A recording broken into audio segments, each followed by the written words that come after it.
আমি আপনাদের সামনে বলতে চাই, 1996 নির্বাচনে পার্লামেন্টে আসার পর মদ জুয়া নিষিদ্ধকরণ বিল 96, এই বিল আমি উত্থাপন করেছিলাম, বিল পেশ করেছিলাম। আপনারা নিশ্চয়ই পত্র পত্রিকায় দেখছেন না? সেই বিল উত্থাপন করার পর স্পিকার সাহেব কমিটিতে পাঠিয়ে দিলেন, সংসদীয় কমিটিতে পাঠিয়ে দিলেন। সুদীর্ঘ 2 বছরের ভিতরে এই বিলের কোনো খোঁজ নাই। মারাত্মক ডিপ ফ্রিজের অতল তলে বিল পড়েছিল। সেখান থেকে 15/10/98 তারিখে 2 বছর পর প্রথম আমার বিলের ব্যাপারে একটি মিটিং ডাকা হলো সংসদের কমিটি কক্ষে। আমি এই ঘটনা শুনেছি এই কারণে, এই আয়াতের সঙ্গে রিলেটেড জীবনের সফলতা আর বিফলতার মানদণ্ড কোথায়। আমরা মনে করি আল্লাহ নিষিদ্ধ করা জিনিসগুলি চালু করলেই জীবনে সফলতা আসবে, আর আল্লাহ কয় আমার নিষিদ্ধ করা জিনিসগুলি রাষ্ট্রীয়ভাবে নিষিদ্ধ করলেই জীবন সফল হবে। মিটিং বসলো, সেই মিটিং অন্তত 50-60 জন লোক আসছেন। কারা এসেছেন? বিভিন্ন মন্ত্রণালয়ের সিনিয়র অফিসার, সচিব, উপসচিব পর্যায়ের লোকেরা এসেছেন। এমপি আসছেন কয়েকজন, সরকারি দলের, বিরোধী দলের। আমাকে তো ডেকেছেই। আমার মনে হলো আশান্বিত হলাম, 2 বছর পরে হলেও বিল তো মরে নাই, জিন্দা আছে। এবং আমার মনে হলো যে এতগুলি মুসলমান এখানে, মনে হয় আমার এই বিলের পক্ষেই তারা কথা বলবেন, এটা আমি আশা করলাম। আমাকে যিনি সভাপতিত্ব করছিলেন তিনি আমাকে বললেন, আপনি আগে কথা বলবেন না, সকলের বলা শেষ হবে তারপর আপনি বলবেন।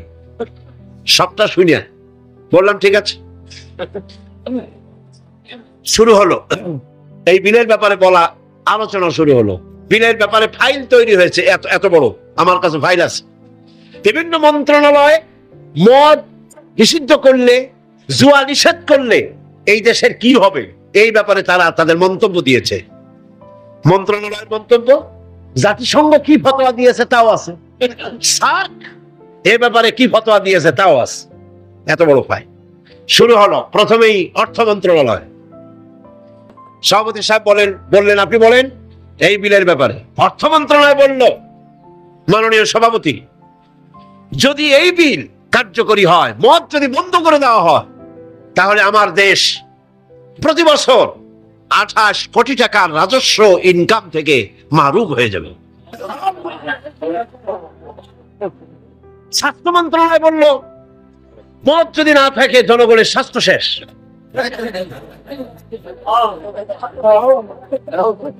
ব্যাখ্যা দিচ্ছি, তাদের বক্তব্যের ব্যাখ্যাও আছে। স্বরাষ্ট্র মন্ত্রণালয় বলল, মদ যদি বন্ধ হয়ে যায় উচ্ছৃঙ্খলতা বাড়বে, সন্ত্রাস বাড়বে। কারণ সুইপার, ডগ, ক্লিনার, এই সমস্ত মানুষগুলি এগুলি তারা খায়।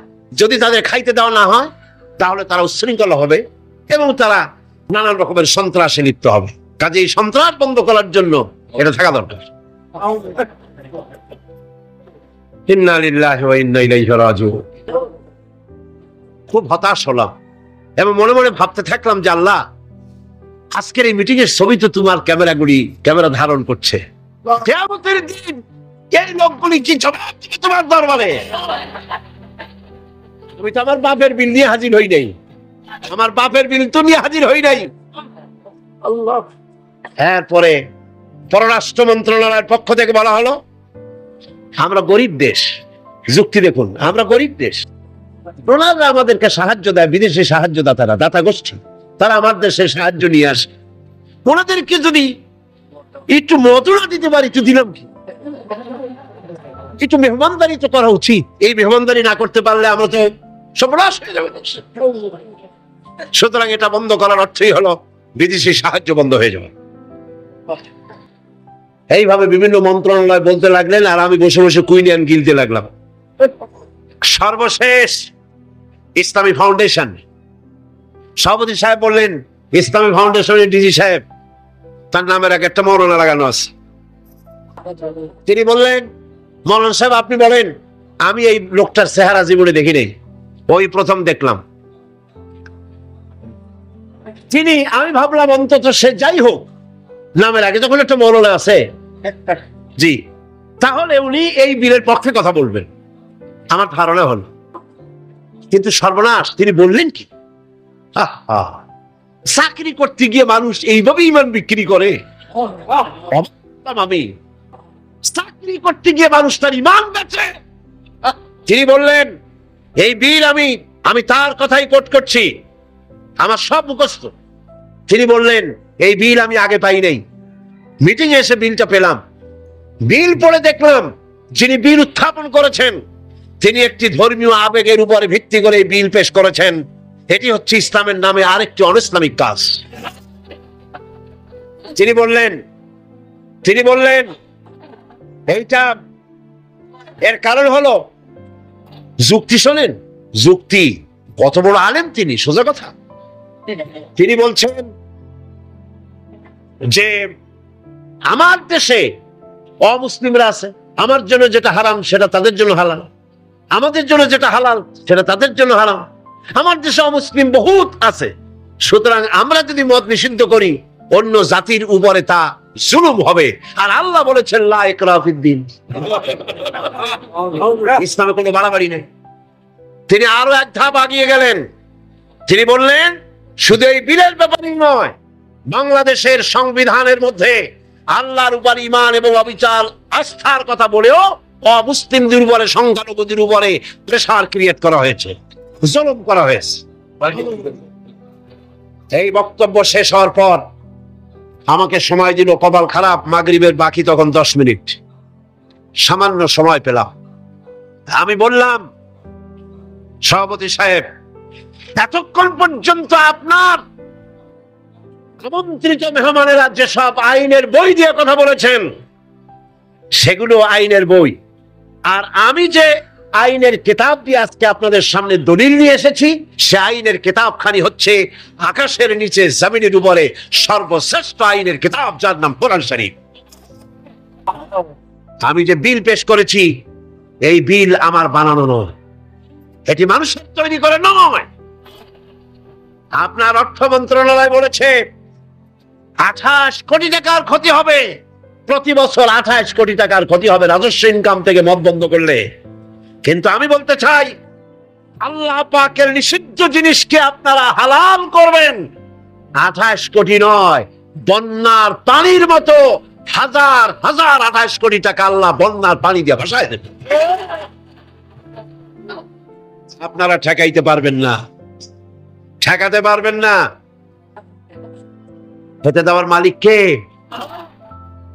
ইমাম খোমেনিকে আমেরিকান প্রেসিডেন্ট বলেছিলেন, আমার বন্দীদেরকে ছেড়ে দাও, কূটনীতিকদেরকে ছেড়ে দাও, যদি না ছাড়ো তাহলে তোমাদের খাদ্য এবং রসদ যা আমরা পাঠাই ইরানে তা পাঠানো বন্ধ করে দেব। ইমাম খোমেনি ভার্সিটি সিটে পড়ছিলেন নাকি? খোমেনি সাহেব কি বললেন? ইতিহাস সাক্ষী। খোমেনি সাহেব বললেন, আমেরিকার প্রেসিডেন্ট সাহেব, তুমি খাবার দেবা না এই কথা কইয়া ভয় দেখাও কারে? আমি তো সেই জাতি যার বছরের ভেতরে 1 মাস উপাস থাকা ফরজ,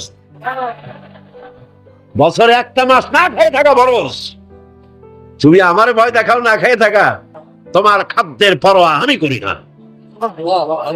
সুতরাং ভয় তো করতে হবে আল্লাহ পাক। খাদ্য দেওয়ার মালিক তিনি, খাবারের মালিক দেওয়ার মালিক কে?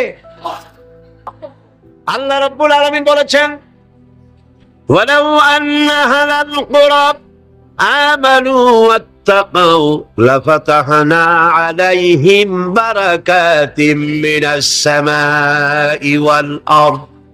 দেশের লোকেরা, জনপদের লোকেরা যদি আমার উপর ঈমান আনে আর আমাকে ভয় করার নীতি যদি অবলম্বন করে চলে, তাহলে আকাশ আর জমিনের সব বরকতের দরজা আমি আল্লাহ তাদের জন্য খুলে দেব।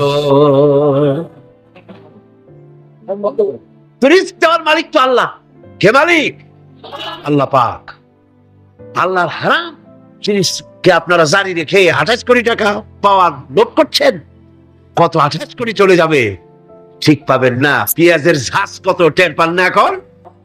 পেঁয়াজের ঝাঁজ কত? এক সময় সিলেটের নাম ছিল দুটি পাতা একটি কুড়ির দেশ, ঠিক না?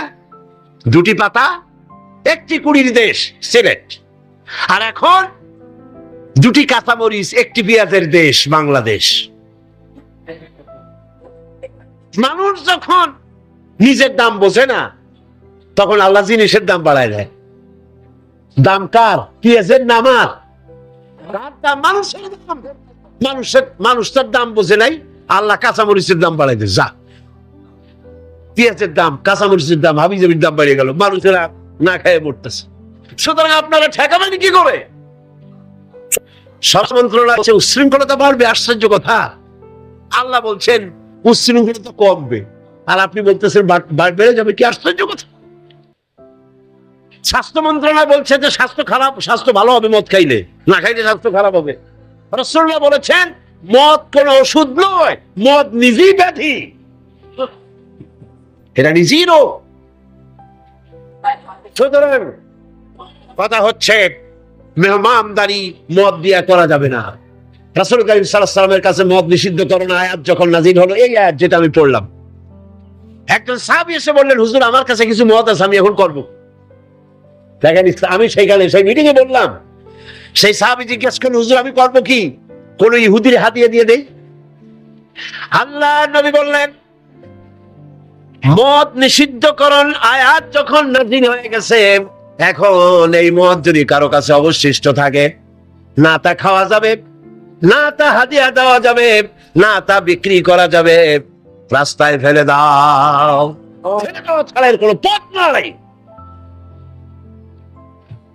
আল্লাহ নিষিদ্ধ করা জিনিস হারাম, এই জিনিস দিয়ে মেহমানদারি করা জায়েজ নাই। এমনকি রাসূলুল্লাহ কথাও বলেছেন, আপনারা শুনে রাখুন, কোন অনুষ্ঠানে আপনি গেছেন, আপনি জানতেন না যে সেখানে মদ সার্ভ করা হবে, কিন্তু আপনি গিয়ে দেখলেন যে ওখানে মদ দেওয়া হচ্ছে।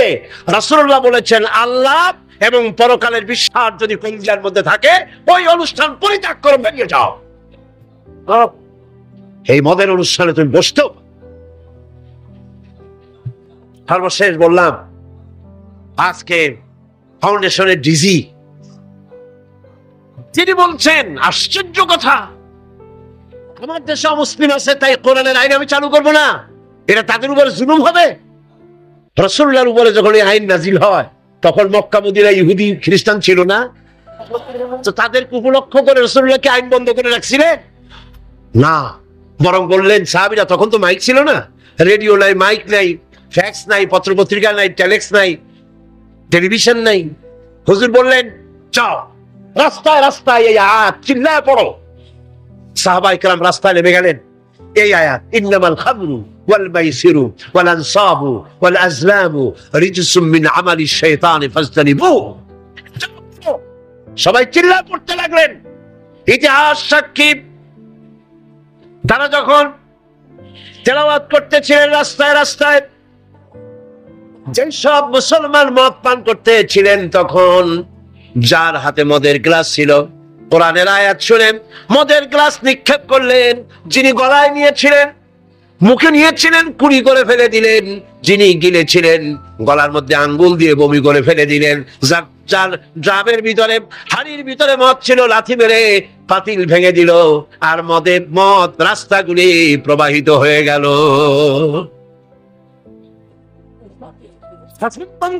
আমার দেশের সংবিধানের ভিতরে আল্লাহর উপরে ঈমান এবং অবিচল আস্থার কথা বলা হয়েছে, সেইটাও নাকি অমুসলিমদের উপরে জুলুম করা হয়েছে। আমি জিজ্ঞেস করতে চাই, আমার দেশের হিন্দুরা আল্লাহকে অস্বীকার করে, আস্তে কনকান করে?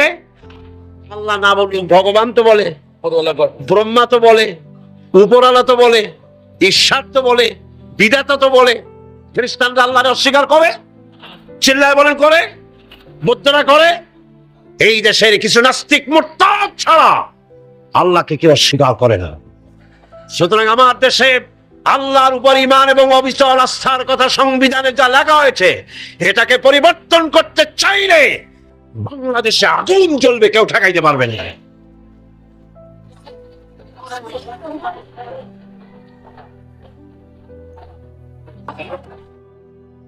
2 বছর পর একবারের জন্য এটা উঠলো, আমি সব কথা বলতে পারলাম না, মাগরিবের আজান হয়ে গেল। আমাকে বলা হলো এই বিল আবার আরেকদিন আমরা মিটিং করব। সেদিন পার্লামেন্ট চলাকালীন সময় বিলের উপর রিপোর্ট দেওয়া হলো। আমি দাঁড়ায়া বিধি অনুযায়ী কথা বলতে চাইলাম, কথা বলতে পারলাম না, কথা বলতে দেওয়া হলো না। যাই হোক, সেটা ভিন্ন কথা। আল্লাহ পাকের কাছে ছেড়ে দিয়েছি।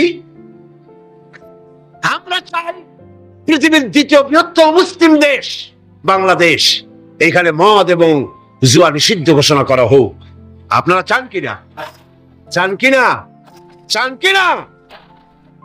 আল্লাহ রাব্বুল আলামিন বলছেন, যেটাই হলো সফলতার মানদণ্ড। দুনিয়ার চৌহদ্দির ভিতরে এই সফলতা নির্ভর করে না।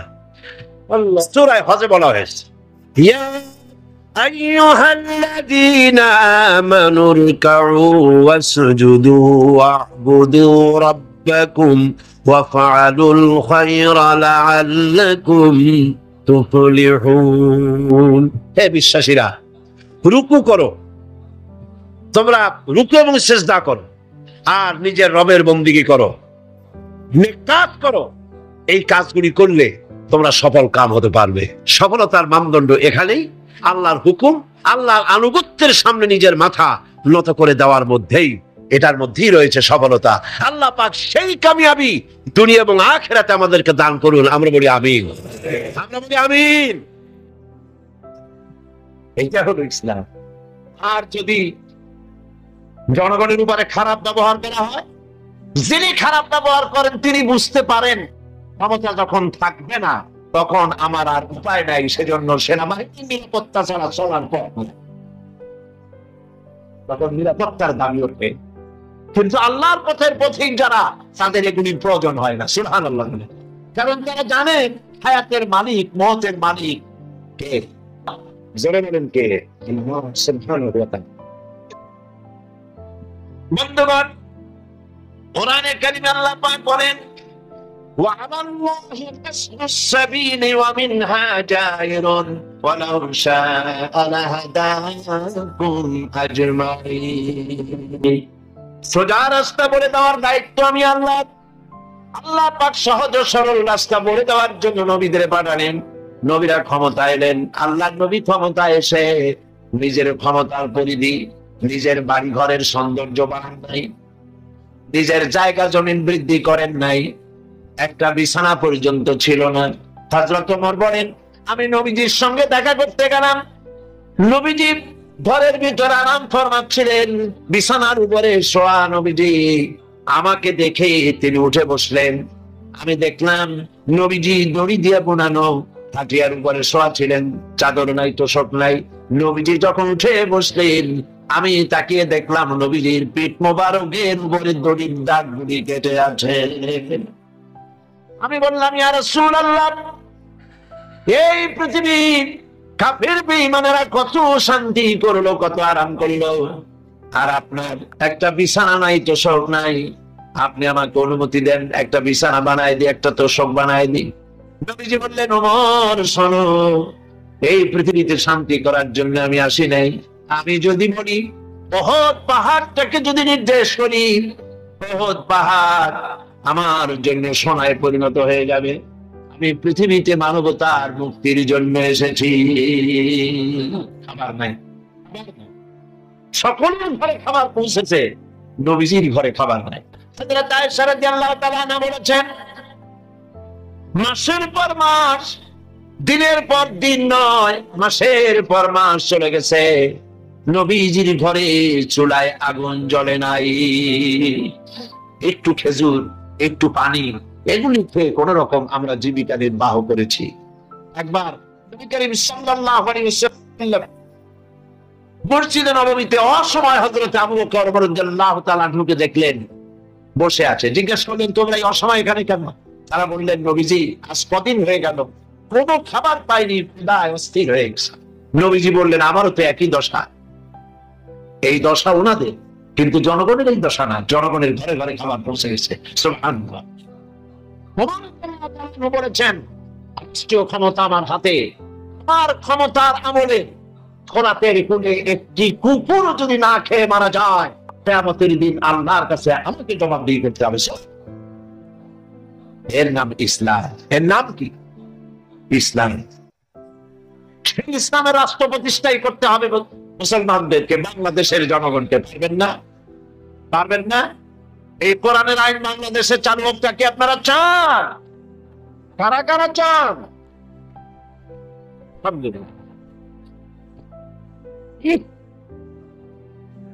বসেন বসেন। এইটা কি অবস্থা? স্লোগান দিলেই দাঁড়াতে হবে তার মানে নাকি? বসেন বসেন।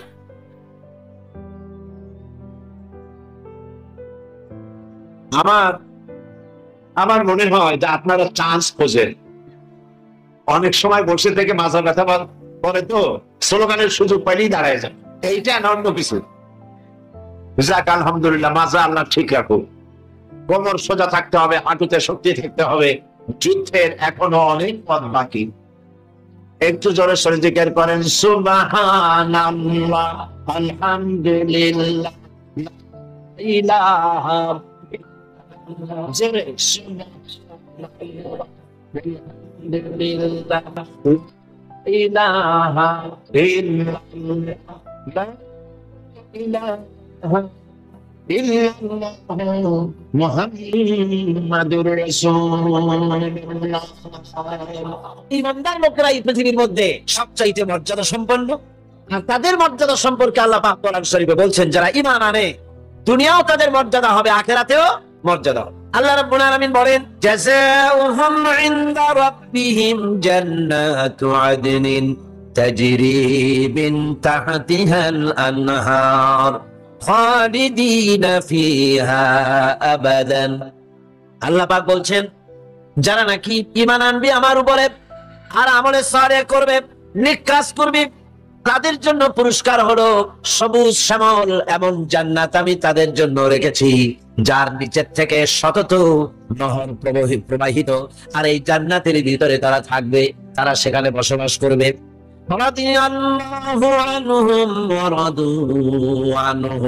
আল্লাহ পাক তাদের উপরে সন্তুষ্ট, যারা ঈমান এনেছে, যারা ঈমানের উপরে থেকেছে, তাদের উপরে আল্লাহ সন্তুষ্ট, আর তারাও আল্লাহ রাব্বুল আলামিনের উপরে সন্তুষ্ট। যালিকা লিমান খাশিয়া রাব্বাহ। আর এটা এই জন্য যে তারা তাদের প্রভুকে ভয় করে চলেছে, তারা তাদের আল্লাহকে, তাদের রবকে ভয় করে জীবন যাপন করেছে। এই জন্য আল্লাহ রাব্বুল আলামিন কিয়ামতের দিন তাদেরকে পুরস্কৃত করবেন। ঈমান মুমিন ব্যক্তির শ্রেষ্ঠ অবলম্বন। আল্লাহ পাক কোরআনে কারিমে বলেন, فمن يكفر بالطاغوت ويؤمن بالله فقد استمسك بالعروة الوثقى لا انفصام لها والله سميع عليم। আল্লাহ পাক বলেন, যে ব্যক্তি فمن يكفر بالطاغوت, তাগুতকে যারা অস্বীকার করেছে আর আমি আল্লাহর প্রতি যারা ঈমান এনেছে, তারা এমন এক অবলম্বন ধারণ করেছে যা কখনো তাদেরকে বিচ্ছিন্ন করবে না, ধ্বংস করে দিবে না। তাদেরকে কথাটা হলো, তাগুতকে প্রথমে অস্বীকার করা লাগবে। আল্লাহর উপরে ঈমান আনার আগে তাগুতকে অস্বীকার করতে হবে। আর তাগুত হচ্ছে সেই শক্তি, যে শক্তি শুধু নিজেই আল্লাহর আইন অমান্য করে না, বরং অন্যদেরকেও আল্লাহর আইন অমান্য করতে বাধ্য করে, তারাই হলো তাগুত। আমাদের অবস্থাটা কি? আমরা তাগুতের সাথে কম্প্রোমাইজ করে চলছি, আর আল্লাহর উপরেও ঈমান আনার কথা বলছি। কথা ঠিক কিনা বলেন? একদিকে আল্লাহর উপর ঈমান আনার কথা বলছি, আর একদিকে তাগুতের সাথে কম্প্রোমাইজ করছি। আল্লাহ বিরোধী আইন কানুন পৃথিবীতে যা আছে সেগুলিকে আমরা সমর্থন করে চলছি, আমরা বিরোধিতা করছি না। ফলে এই দুটি জিনিস একত্রিত হলে ঈমানের দাবি সঠিক হলো না। ঈমানের দাবি হলো এই, তাগুতকে অস্বীকার করতে হবে আর আল্লাহর প্রতি ঈমান আনতে হবে পরিপূর্ণভাবে। তাহলে আল্লাহ পাক বলেন, এমন কোন জিনিস নাই যে তাকে ধ্বংস করে দিতে পারে, তাকে ক্ষতিগ্রস্ত করতে পারে। ঈমান ছাড়া সকল নেক আমল নষ্ট হয়ে যাবে। মানুষের নেক আমল, প্রত্যেক মানুষ কিছু না কিছু ভালো কাজ করে, ঈমান যদি না থাকে তাহলে এই ভালো কাজের কোনো মূল্য নাই। কোরআনে কারিমে রব্বুল আলামিন বলেন, কুল হাল নুনাব্বিউকুম বিল আখসারিনা আমালা আল্লাযীনা দাল্লা সাইয়ুহুম ফিল হায়াতিদ দুনিয়া ওয়া হুম ইয়াহসাবুনা আন্নাহুম ইউহসিনুনা সুনআ। আল্লাহ পাক বলেন, নবী আপনি বলুন, আমি কি তোমাদেরকে বলবো না এই কথা যে আমলের দিক থেকে সবচাইতে ব্যর্থ কোন ব্যক্তি, আমলের দিক থেকে ব্যর্থ ক্ষতিগ্রস্ত কোন ব্যক্তি, তা কি বলবো না? সেটা হলো এই দুনিয়ার চেষ্টা সাধনায় যারা সঠিক পথে চলার কথা মনে করে ভ্রান্ত পথে চলেছে আর মনে করেছে এটাই আমরা ভালো কাজ করতেছে ফাসাদের কাজ, আর মনে মনে ভাবতেছে আমরা দেশ গড়ার কাজ করতেছি। যেমন পার্বত্য চট্টগ্রামে শান্তি বাহিনী নাম ওই বাহিনী যারা মানুষ মারে, সমানে মানুষ জবাই করে, বাড়িতে আগুন লাগায়, মানুষগুলিকে শান্তিতে বসবাস করতে দেয় না। এদের নাম হয়েছে কি? শান্তি বাহিনী। খেরাত কা নাম রাখ দিয়া জুনুন আর জুনুন কা নাম খেরাত। পাগলপনার নাম বুদ্ধিপনা আর বুদ্ধিপনার নাম হলো পাগলপনা। কানার নাম পদ্মলোচন। এই কথাই এখানে প্রযোজ্য। নিজেরা কাজ করে তারা মনে করে যে আমরা এটা সমাজের জন্য, দেশের জন্য ভালো কাজ করতেছি। আসলে এই কাজটি ঈমানের উপরে না থাকার কারণে এই কাজগুলির দ্বারা দেশ এবং জাতি ক্ষতিগ্রস্ত হচ্ছে, আর তারা মনে করছে আমরা খুব ভালো কাজ করছি। এই যে ঈমান ছাড়া, আল্লাহকে খুশি করার নিয়ত ছাড়া যে কাজগুলি তারা করছে, ওদের সম্পর্কে রব্বুল আলামিন বলেন, উলাইকাল্লাযীনা কাফারু বিআয়াতি রাব্বিহিম ওয়া লিকাইহি ফাহাবিতাত আ'মালুহুম ফালা নুকিমু লাহুম ইয়াওমাল কিয়ামাতি ওয়াজনা। এরা হচ্ছে সেই সব লোক যারা আল্লাহর সঙ্গে দেখা করাকে অস্বীকার করেছে। আমি তাদের এই ঈমান না থাকার কারণে তাদের সমস্ত নেক কাজগুলিকে নষ্ট করে দেব, বরবাদ করে দেব, এবং তাদেরকে কিয়ামতের দিন কোনো গুরুত্বই দেওয়া হবে না। তারা এই পৃথিবীতে যতই নিজেদেরকে গুরুত্ব মনে করুক, নিজেদের গুরুত্ব নিজেরা মনে করুক, বা অপর মানুষেরা তাদের গুরুত্ব দিক না কেন, কিয়ামতের দিন তারা আমার কাছে কোনো গুরুত্ব পাবে না। ঈমান এমন একটা জিনিস যেটা আল্লাহর শাস্তি থেকেও বাঁচিয়ে দেয়। আল্লাহ মানুষের উপরে যদি কোনো গজব আসে, আযাব আসে, এই আযাব থেকে, গজব থেকে বাঁচতে হলে কিসের প্রয়োজন? ঈমানের প্রয়োজন। এই পৃথিবীতে কত রাজা বাদশাহ এসেছেন, কত রঙ্গমঞ্চ তারা তৈরি করেছেন, কত দার্শনিক, কত বৈজ্ঞানিক, কত সাহিত্যিক, কত কবি পৃথিবীতে এসেছেন, কিন্তু মানুষের কাছে গ্রহণযোগ্য আদর্শ নিজের চরিত্র দিয়ে কেউ দেখায় যেতে পারেন নাই। নবী করিম সাল্লাল্লাহু আলাইহি সাল্লাম এক ব্যতিক্রম ধর্মী মানুষ, আল্লাহ তাকে পাঠিয়েছিলেন পৃথিবীতে। তার জীবন দুই রকম ছিল না। দুনিয়ার সব নেতাদের জীবন হয় দুই রকম সাধারণত। একটা হচ্ছে পাবলিক ক্যারেক্টার, আর একটা হলো পার্সোনাল ক্যারেক্টার। একটা ব্যক্তিগত জীবন, ব্যক্তিগত চরিত্র, আর একটা মানুষকে দেখাবার মতো চরিত্র। আমরা ক্ষমতা যাইতে পারলে আপনারা না খাইয়া কেউ মরবেন না, কিন্তু কি খাইয়া মরবে তাও কয় না। সেদিন শুনলাম নির্বাচন এখন একটা চলতেছে, স্লোগান বাপ দাঁড়াইছে, ছেলেটাও বলে রহিম ভাই আমার ভাই, তোমার ভাই, বাপের নাম রহিম। তারপরে শুনলাম বলতেছে বেগুন ভাইয়ের চরিত্র, আজকের নাম রাখে তো আদর করে বেগুন পটল, বেগুন ভাইয়ের চরিত্র ফুলের মতো পবিত্র। আমি আর একজনের পাশের থেকে বলি যে নামাজ পড়ে না, একত্র এমনই ফুলের মতো চরিত্র। আপনি বলেন আমাকে পৃথিবীতে এমন একজন নেতার নাম বলেন যিনি বলতে পারবেন আমার শৈশবে, আমার কৈশোরে, আমার যৌবনে, দিনে এবং রাতে আমি যা যা করেছি, আমার বন্ধুরা, আমার ড্রাইভার, আমার চাকর, আমার বাড়ির লোকজন, আমার বউ, আমার বন্ধু, আমার সাথী, তোমরা আমার ব্যাপারে যা দেখেছো সব মানুষকে বলে দাও, পারবে কি বলতে? এরকম আসতে বললেন, কথা বুঝতে পেরেছেন কিনা? তাহলে বলেন এরকম কেউ বলতে পারবে? এবার যার স্থিরত জানার জন্য, পবিত্র জীবন জানার জন্য, আরামকে হারাম করে মাঠের ভিতরে বিনা বিছানায় যারা বসেছেন, যার জীবনকে জানার জন্য, তার সম্পর্কে শোনাই। আল্লাহ নবী বলেছেন, ও আমার সাহাবীরা, ও আমার স্ত্রীরা, দিনের আলোতে রাতের আধারে আমার ব্যাপারে যা জেনেছো আর যা দেখেছো সবগুলো খুলে খুলে মানুষের সামনে বলে দাও। রাসূলের জীবন ছিল সূর্যের মতো দীপ্তমান, যেখানে কোনো কালিমা নাই। অন্ধ সূর্যের আলো অনুভব করতে পারে, ঠিক না? সমস্ত মানুষ তার জীবন সম্পর্কে ওয়াকিবহাল। পৃথিবীতে কেউ নাই রাসূলের চরিত্রে কোনো দাগ লাগানোর কোনো কথা বলতে পারে। সুবহানাল্লাহ বলতে ইচ্ছে করে না? আপনারা যে বসে আছেন এখানে, প্রত্যেকটা মুহূর্ত আপনার আমলনামায় নেকি লেখা হচ্ছে। কারণ জিক্রে ইলাহি যেমন ইবাদত, আল্লাহর জিকির করা কি বলেন না কেন? আল্লাহর জিকির যেমন ইবাদত, জিক্রে ইলাহি যেমন ইবাদত, জিক্রে হাবিব তেমন ইবাদত। আমরা রাসূলকে স্মরণ করছি, তার আলোচনা করছি।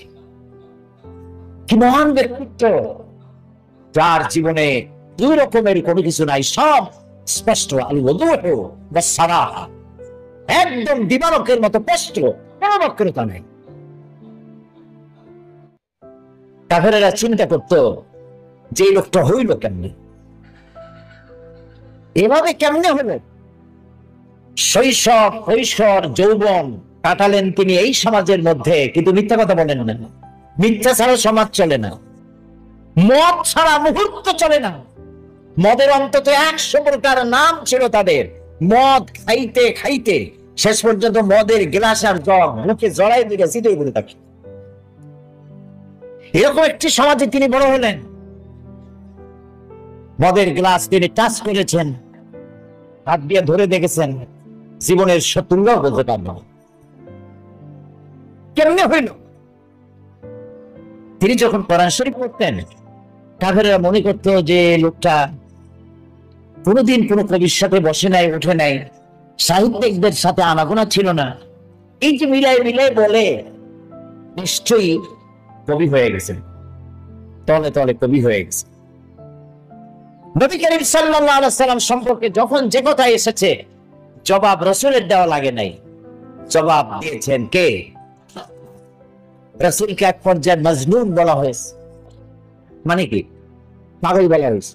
রাসূলকে পাগল বলা হয়েছে, রাসূল জবাব দেন নাই। কারণ রাসূলকে যদি পাগল বলা হয়, তাতে রাসূলের তো অসুবিধা নাই। এই আঘাত লাগে আল্লাহ, আঘাত লাগে আল্লাহ তাআলার অস্তিত্বের উপরে। আল্লাহ রাব্বুল আলামিন সঙ্গে সঙ্গে জবাব দিয়ে দিলেন।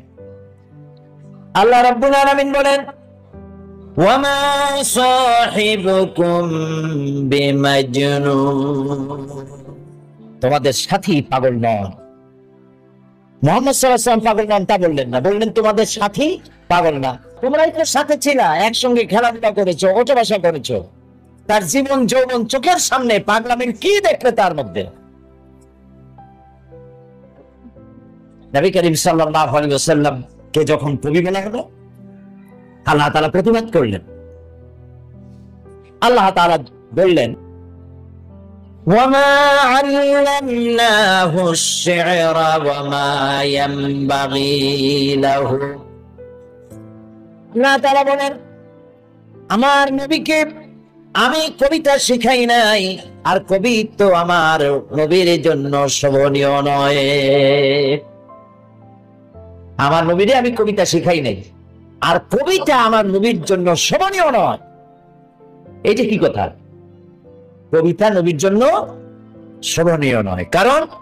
কারণ হলো কবিরা অনেক সুন্দর সুন্দর কবিতা লিখতে পারেন, মানুষের মধ্যে উত্তেজনা, টেনশন, রোমান্স পয়দা করতে পারেন, কিন্তু কোনো সিদ্ধান্ত দিতে পারেন না।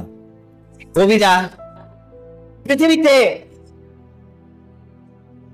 মানুষকে এমন কোন আদর্শ কবিত্বের মাধ্যমে শিক্ষা দিতে পেরেছেন, হোমার থেকে শুরু করে আজ পর্যন্ত এরকম কবি দেখা যায়নি। এবং কবিরা এমন এমন কথা বলেন যা বাস্তবতার সাথে মিল নাই। কবিরা আবেগ উচ্ছ্বসিত হন,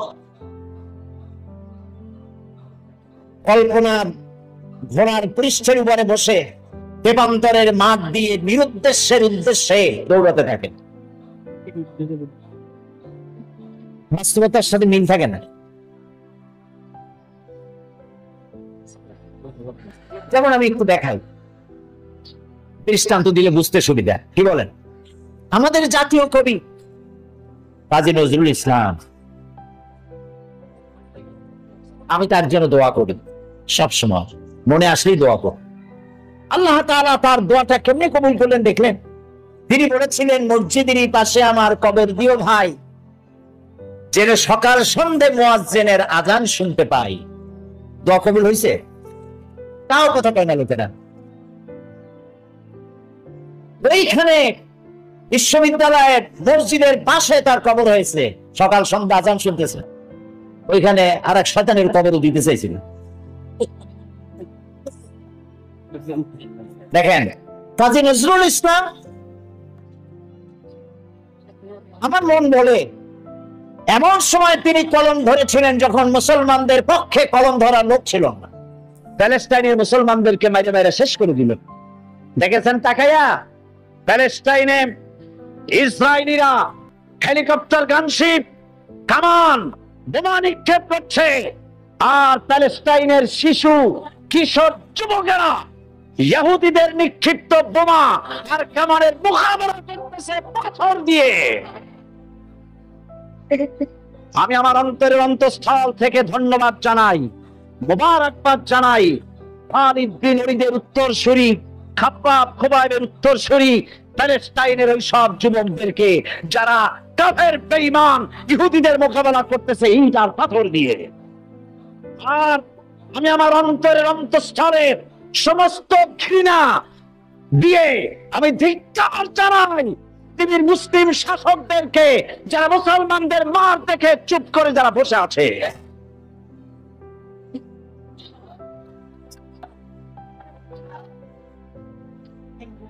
মুসলমান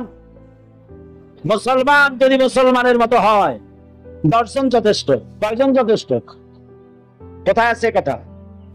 আল্লাহ পাক কোরআন শরীফের মধ্যে বলেছেন, একজন যদি হয় ইমানদার মুত্তাকি 10 জনের উপরে বিজয়ী হবে, 10 জন যদি হও 100-এর উপরে বিজয়ী হবে, 100 যদি হও 1000-এর উপরে বিজয়ী করবে। জোরে বলেন সুবহানাল্লাহ। তুমি বলতেছেন, ফিজায়ে বদরে পয়দা কোন ফেরেশতে তেরি নুসরত কো উতার सकते গর্দুম সে কাতার আন্দর কাতার আবি। বদরের মুসলমানদের মতোই জানানো।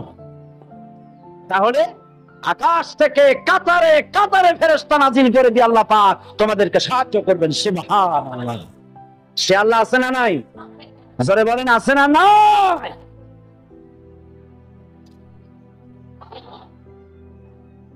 সেই আল্লাহ রাব্বুল আলামিন কোরআনে কারীমের ভিতরে আয়াতুল কুরসির মধ্যে বলে দিয়েছেন, আল্লাহু লা ইলাহা ইল্লা হুয়াল হাইয়ুল কাইয়্যুম। প্রাণ খুলে সবাই পড়েন, বসা মানুষ, দাঁড়ানো মানুষ। আল্লাহু লা ইলাহা ইল্লা হুয়াল হাইয়ুল কাইয়্যুম। আল্লাহ রাব্বুল আলামিন, তিনি ছাড়া কোনো ইলাহ নাই, তিনি সার্বভৌমত্বের মালিক, কেউ নাই আল্লাহ ছাড়া। এই কথা মানুষকে ঘোষণা করতে হবে। মাথা এই কথা বললেই মাথা দেবে কয় শ্রেণীর লোক? 3 শ্রেণী। প্রথম শ্রেণী হচ্ছে কে? রাষ্ট্রশক্তি। তো তারা বাধা দিচ্ছে, আল্লাহর আইন দিয়ে দেশ চালাও। তারা তাদের মন মর্জি মোতাবেক আইন দিয়ে দেশ চালাবে। আল্লাহ পাক বলছেন, আল্লাহ লাহুল খালকু ওয়াল আমরু। সৃষ্টি যার, আইন চলবে তার। কারো বাবার আইন চলতে পারে না, নিজেদের তৈরি করা আইন চলবে না। ইনিল হুকমু ইল্লা লিল্লাহ। একমাত্র আইন চলবে কার? এই আইন রাসূল করিম সাল্লাল্লাহু আলাইহি ওয়াসাল্লাম মদিনায় কোরআন দিয়ে প্রতিষ্ঠিত করেছিলেন, আল্লাহর বিধান, আল্লাহর সার্বভৌমত্ব কায়েম করেছিলেন। কোরআন সংবিধান হলো, চুরি বন্ধ হলো, ডাকাতি বন্ধ হলো, জেনা বন্ধ হলো, হত্যা বন্ধ হলো, ধর্ষণ বন্ধ হলো, সব কিছু বন্ধ হয়ে গিয়ে মুসলমানেরা শান্তি লাভ করলো, পৃথিবীর মানুষ শান্তি লাভ করলো। সুবহানাল্লাহ। আজ মুসলমানেরা শত্রু চেনে না, বন্ধু চেনে না।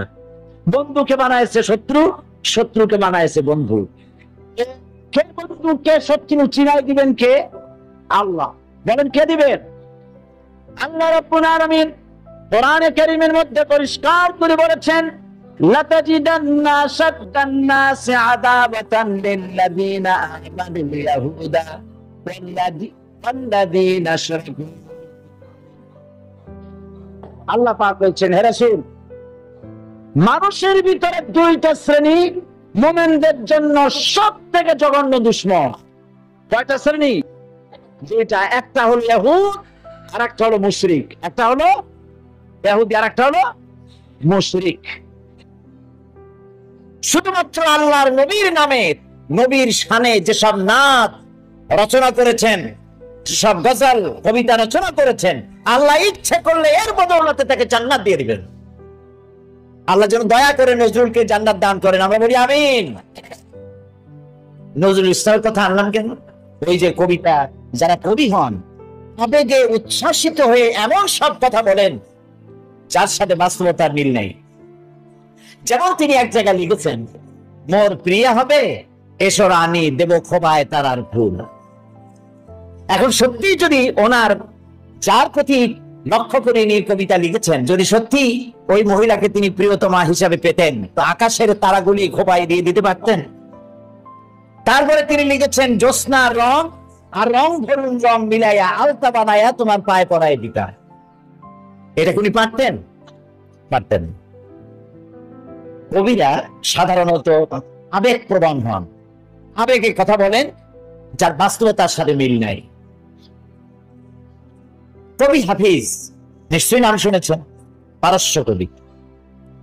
তিনি তার প্রিয়তমা সম্পর্কে লিখেছেন, ফার্সি কবিতাটা আমার এখন মনে আসতেছে না। কবিতার অর্থ হচ্ছে যে আমার প্রিয়তমার লাল গালের উপরে যে কালো তিলটি আছে, একটি লাভ স্পট, এই প্রিয়তমার লাল গালের কালো তিলটি যদি আমি লাভ করতে পারি, আমি পাই, তাহলে সামারকান্দ এবং বুখারা আমি আমার প্রিয়তমার জন্য উৎসর্গ করে দিতে পারি। সামারকান্দ এবং বুখারার বাদশা ছিলেন তৈমুর লং। তৈমুর লং এই কবিতা শুনিয়া পুলিশ পাঠাতেছে ব্যানার ধরে নিয়ে। হাফিজ, তুমি তোমার প্রিয়তমার লাল গালের কালো তিলের জন্য গলায় দড়ি দিয়ে মরেন, কিন্তু আমার রাষ্ট্র বিলায় দেওয়ার অধিকার তোমার কে দিল? হাফিজ দেখলো যে সর্বনাশ, আমার তো জীবনই শেষ হয়ে যাবে। কবি মানুষ তো সাথে সাথে কবিতা পাল্টায় ফেললেন, বললো যা কেন আপনি তো ভুল শুনছেন, আমার কবিতার শেষের লাইনে আপনি কি শুনেছেন? বললো যে তোমার শেষের লাইন তো ছিল সামারকান্দ ও বুখারা, সামারকান্দ এবং বুখারা মিলাই দেবতা ছিল। তিনি বলছেন না, আপনি ভুল শুনেছেন, ওখানে আমার মূল কথা ছিল সামারকান্দ অখর মারা। তার মানে হলে আমি বলতে চেয়েছি আমার প্রিয়তমার লাল গালে কালো তিলটি যদি লাভ করতে পারি, তাহলে 3 মণ চিনি আর 1 মণ খোরমা মিলাই দেব। আমি কিন্তু আপনাদের হাসির খোরাক দেইনি, চিন্তার খোরাক দিয়েছি। দুনিয়ার সব কবিরা এভাবে আবেগ প্রবণ হন, উচ্ছ্বসিত হন, রোমান্টিক হন। নবী আবেগ প্রবণ হতে পারেন না। নবী যদি আবেগে উচ্ছ্বসিত হয়ে পড়েন, আবেগে আবেগতাড়িত যদি হয়ে যান, তাহলে তো ইনসাফ করতে পারবেন না। নবীজির কাছে হযরত ফাতেমা রাদিয়াল্লাহু তাআলা আনহা এসেছেন, হাতে ঠোসকা পড়েছে, বলছেন ইয়া রাসূলুল্লাহ, আব্বাজান, কুয়া থেকে পানি উঠাতে উঠাতে দড়ি দিয়া আমার ঘাড়ের উপরে দাগ পড়ে গিয়েছে, আটা পিষতে পিষতে দুটো হাতে ঠোসা পড়ে গিয়েছে, আমার খুব কষ্ট হয়, আমাকে একজন ফাতেমা আপনি দিবেন। রাসূলুল্লাহ বলছেন, ফাতেমা, আমি মদিনার এখন অমুক অমুক গোত্রের খাবার পৌঁছাইতে পারিনি, অমুক অমুক গোত্রের দাবি দেওয়া এখনো মিটাইতে পারিনি, আমি তো তোমাকে খাদেমা দিতে পারবো না।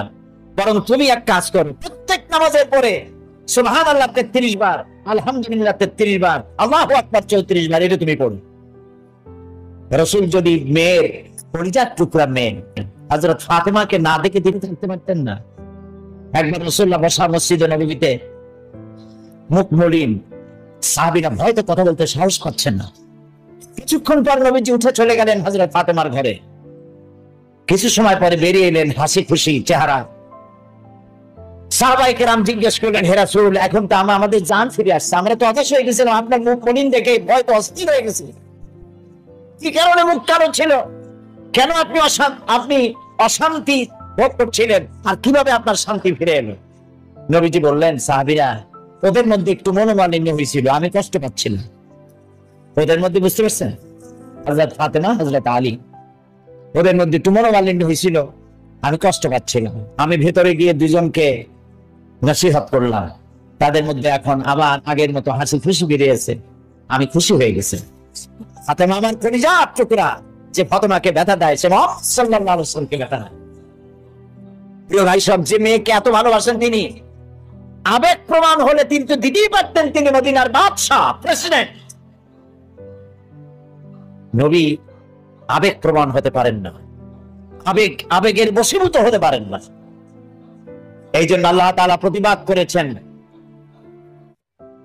ওয়ামা আল্লামনাহু আশ-শি'রা ওয়ামা ইয়ানবাগী লাহু, আমি আমার নবীকে কবিতা শেখাই নাই, আর কবিত্ব নবীর জন্য শোভনীয় নয়। নবীর পার্সোনালিটি ভিন্ন। একজন সাহাবী বলেছিলেন, হে রাসূল, রাসূলুল্লাহ বলছিলেন যে তুমি এই কাজটা করলা না কেন? সাহাবী জড়সড় হয়ে গেলেন ভয়তে, বললেন, ইয়া রাসূলুল্লাহ, আমি তো বুঝি নাই, আপনি যদি একটু চোখ দিয়ে আমাকে ইশারা করতেন তাও তো আমি কাজটা করে ফেলতাম। রাসূলুল্লাহ বললেন, চোখ দিয়ে ঠারে ঠারে কথা বলা নবুয়তের শান নয়। সুবহানাল্লাহ, সুবহানাল্লাহ।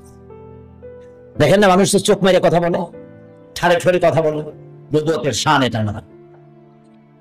নবীজি যখন কথা বলতেন কারোর সাথে, পুরা দেহ মোবারকটা ফিরাই দিতেন, ডান দিকে, বাঁ দিকে, পিছনে। আমরা যেভাবে এরকম করে শুনি, এরকম করতেন না, যাতে যার সঙ্গে কথা বলছেন তিনি যেন একথা বুঝতে পারেন যে রাসূল পুরা মনোযোগী শুনছেন, আমাকে ইগনোর করছেন না। প্রিয় ভাই সব, এক মহাসমুদ্র। রাসূলুল্লাহ নামাজ পড়তেছিলেন, হযরত ওমর রাদিয়াল্লাহু তাআলা আনহু তখন কাফির, চাইছিলেন রাসূলকে শায়েস্তা করবেন, মারবেন, লাঞ্ছিত করবেন। নামাজরত অবস্থায় দেখে তিনি চিন্তা করলেন, যাক নামাজ পড়তেছে, এখন কিছু করব না, নামাজটা শেষ হোক, তারপরে আচ্ছা করে। হযরত ওমর বলেন, আমি নবীর পিছনে দাঁড়িয়ে অপেক্ষা করতেছিলাম নামাজ কখন শেষ হবে, আর তিনি নামাজের ভিতরে তেলাওয়াত করতেছিলেন।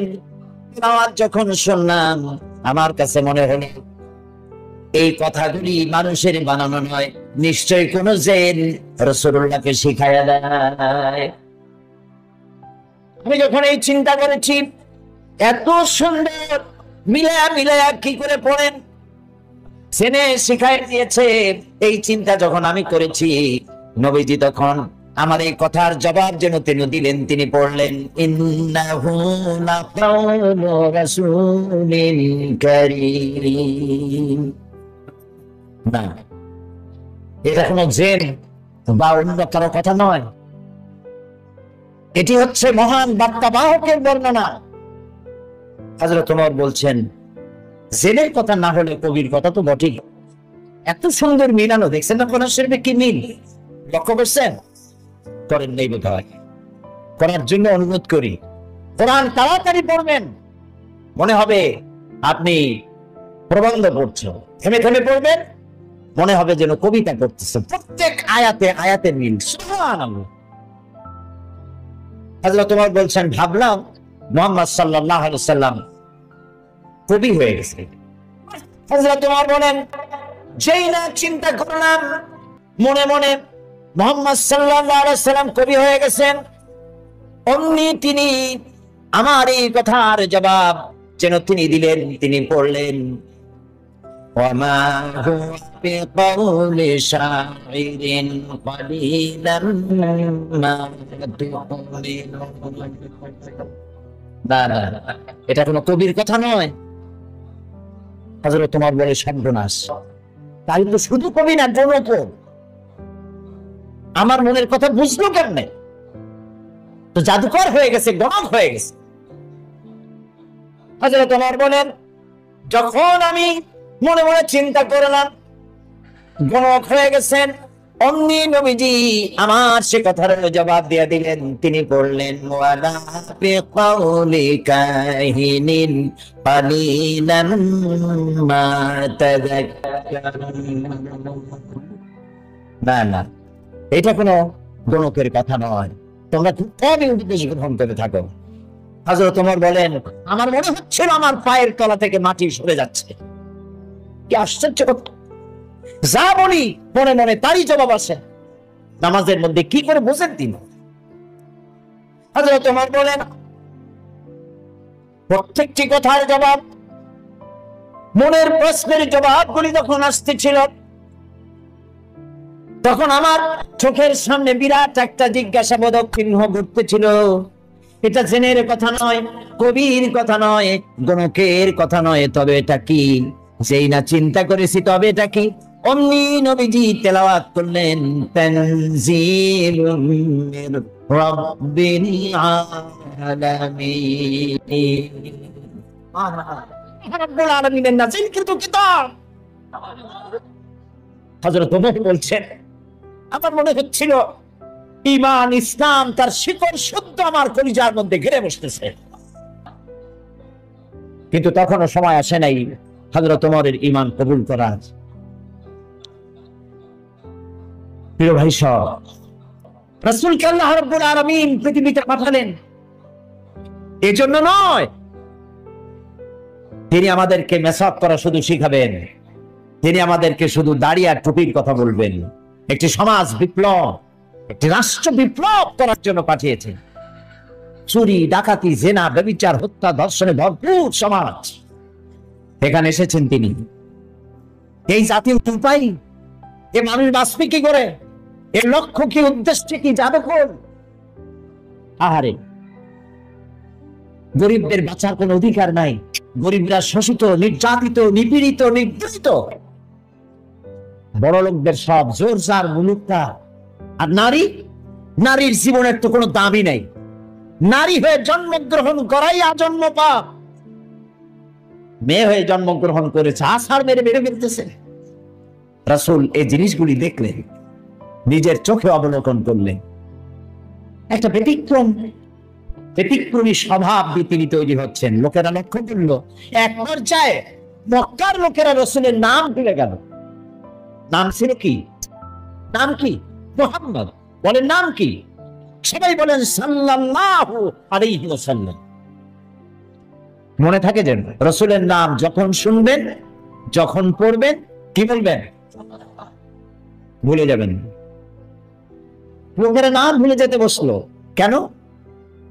তিনি পরিচিত হলেন আল আমিন বলে। লোকেরা বলা শুরু করলো, এই ঘটনার জন্য যাও আল আমিনকে বলো, চলো আল আমিনের কাছে যাই। এই যে আল আমিন আসতেছে, বিশ্বাসী হিসাবে পরিগণিত হলেন সকলের কাছে, বিশ্বাসী। এবং নাম আরো হলো সাদেক, সত্যবাদী। নবীজি যখন মক্কা থেকে হিজরত করে মদিনায় যান, যাওয়ার সময় হযরত আলীকে বলেছিলেন, আলী, আল্লাহ তাআলা অর্ডার করেছেন আমাকে মদিনায় যাওয়ার জন্য হিজরত করে, তুমি আমার বিছানায় শুয়ে থাকো আর একটা কাগজ কলম নাও, একটা লিস্ট তৈরি করো। হযরত আলী বলেন, আমি লিস্ট আমানতে। সেই আমানত যারা রাখছে অধিকাংশ কাফের, কাফেরের আমানত রাখছে কার কাছে? মুহাম্মদ সাল্লাল্লাহু আলাইহি ওয়াসাল্লামের কাছে আমানত রেখেছে। কেন? কাফেরেরাও বুঝতো যেসব নেতার পিছনে ঘুরি, এগুলো শয়তানের চাইতেও খারাপ। মুহাম্মদ সাল্লাল্লাহু আলাইহি ওয়াসাল্লামের সাথে বিরোধিতা করি, নেতাদের জ্বালায় পড়ি না। আসলে তার মতো ভালো মানুষ আকাশের নিচে জমিনের উপরে আর না। কাফেররাও বুঝতো। এখনো আমাদের দেশে যত নেতা টেতা আছে, অনুসারীরা বোঝে হাঁটি শয়তান। নামাজ নাই না, দেখেন না, নামাজ নাই, রোজা নাই, আল্লাহ পরকালের চিন্তা নাই, মিথ্যা কথা বলে অনবরত। মানুষে যেমন বমি করে হড় হড় করে মুখ দিয়া মিথ্যা করি বমির মতো বাইর হইতে থাকে। একটা ভালো কথা বলতে জানে না, শুধু অসত্য আর মিথ্যা বলতেই থাকে, আমানতের খেয়ানত করে। তবে এইসব নেতাদের পিছনে ঘুরে কেন? এই চিন্তায় যে এরা যদি এমপি মন্ত্রী হইতে পারে তা একটা চাকরি পাবো, লাইসেন্স পাবো, টিয়ার কাবি খা খাইতে পারবো। জি, নাম রাখছে কাবি খা, তার মানে হলো খাবি খা।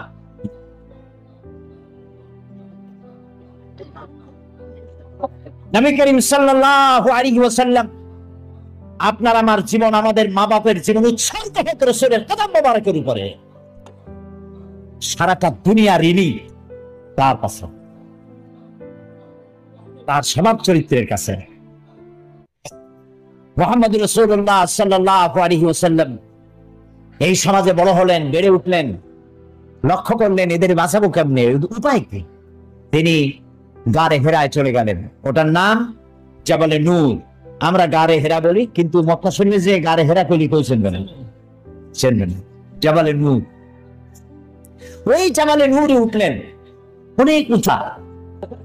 আল্লাহ দয়া করে আমাকে একবার ওঠার তৌফিক দিয়েছিলেন, একবার উঠছি। তাতে তখন তো আমার শরীর টরীর অনেক ভালো ছিল, ভালো মানে মোটা ছিলাম বেশি। উঠতে গিয়ে 3 বোতল পেপসি খাওয়া লাগছে, আর 2-3 দিন উরুতে ব্যথা ছিল। তাহলে চিন্তা করেন কত উঁচা। সেই পাহাড়ের অনেক উঁচায় একটা ছোট্ট জায়গা, একটা রাস্তা আছে একটুখানি, এই সোজাভাবে ঢোকা যায় না, কাঠ হয়ে কইয়া কাইতেছেন আমাদের দেশে বলে, ওই কইয়া কাইত হয়ে ঢোকা যায়। এবং ওখানে একটা জায়গা আছে যেখানে 2 জন একসাথে নামাজ পড়তে পারে, এরকম একটা গুহা। সেখানে নবী করিম সাল্লাল্লাহু আলাইহি ওয়াসাল্লাম চিন্তা গবেষণা করতে লাগলেন। যেদিন বয়স 40 বছর পূর্ণ হয়ে গেল, আল্লাহ রাব্বুল আলামিন তাকে নবুয়তের মর্যাদা দিয়ে দিলেন। এই নবুয়তের মর্যাদা নিয়ে তিনি নেমে আসতেছেন, ভয় পেলেন। জিবরাইলকে তো জীবনে দেখেননি, হযরত জিবরাইলকে দেখেছেন। জিবরাইল বলেছেন ইকরা, পড়ো। তিনি বলছেন যে আমি পড়তে জানি না। আবারও বললেন ইকরা, পড়ো, বলছেন জানি না পড়তে। তৃতীয়বার তিনি বুকের সাথে জড়িয়ে ধরলেন, এমন ভাবে জড়িয়ে ধরলেন নবী করিম সাল্লাল্লাহু আলাইহি ওয়াসাল্লাম ব্যথা পেলেন এবং তিনি পড়তে পারলেন।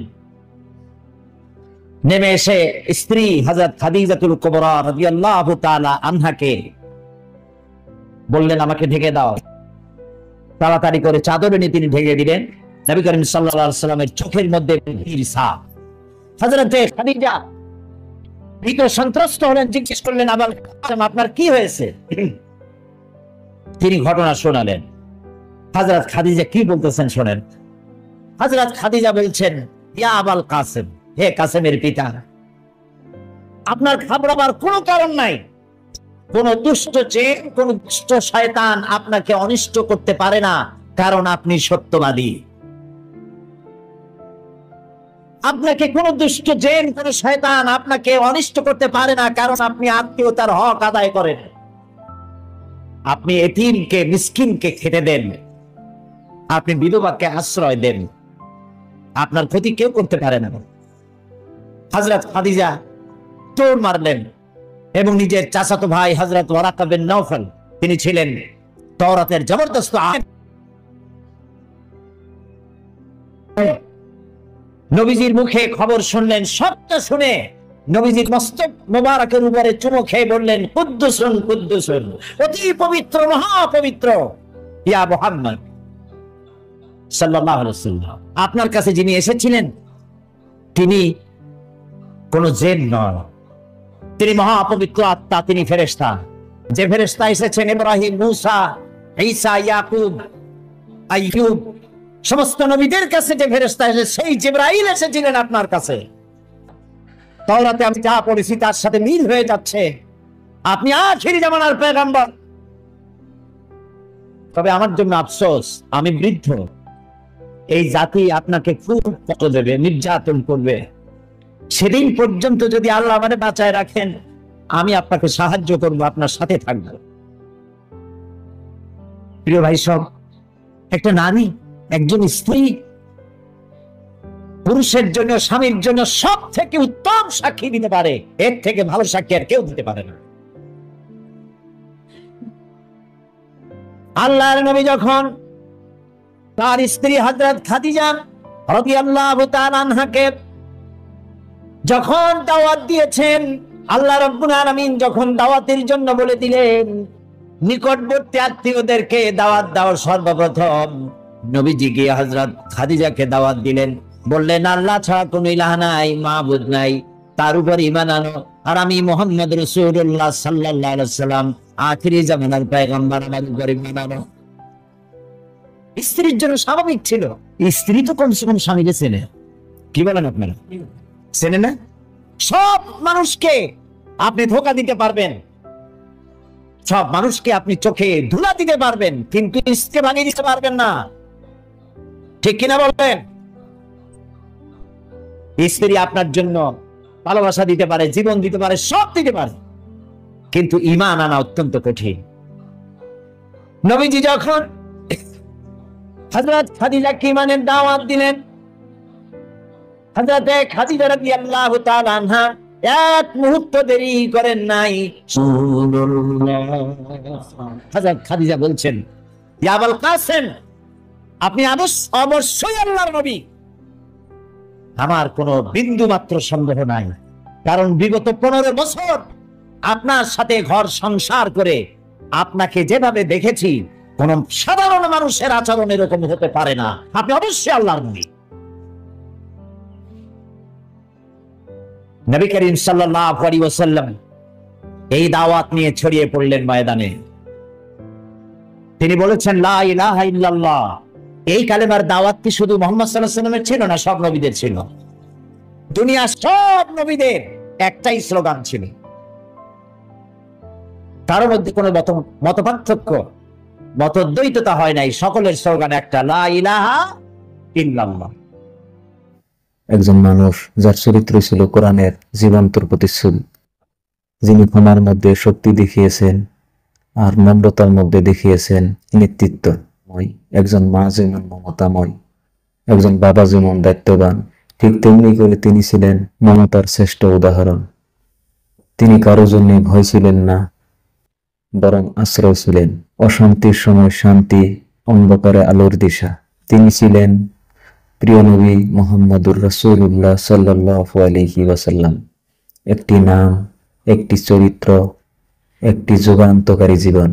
সুপ্রিয় দর্শক, এই ভিডিওটি যদি আপনাদের ভালো লেগে থাকে তাহলে একটি লাইক দিন, চ্যানেলটিতে নতুন হলে সাবস্ক্রাইব করে দিন, আর আপনাদের মূল্যবান মন্তব্যটি লিখতে ভুলবেন না। আজকের মতো এই পর্যন্তই। আসসালামু আলাইকুম ওয়া রাহমাতুল্লাহ।